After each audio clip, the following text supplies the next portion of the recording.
ಜೀವವಾಕ್ಯವಿದು, ದೈವವಾಕ್ಯವಿದು,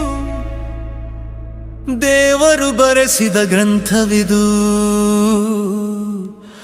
ಪರಿಶುದ್ಧ ಗ್ರಂಥವಿದು.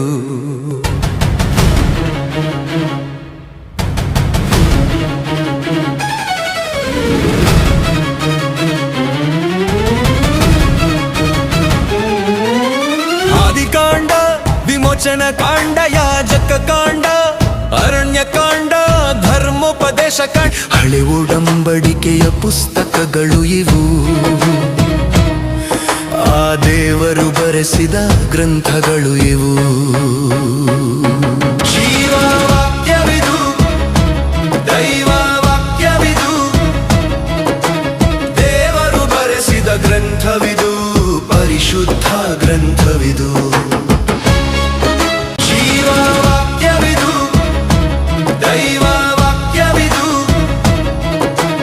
ದೇವರು ಬರೆಸಿದ ಗ್ರಂಥವಿದು, ಪರಿಶುದ್ಧ ಗ್ರಂಥವಿದು.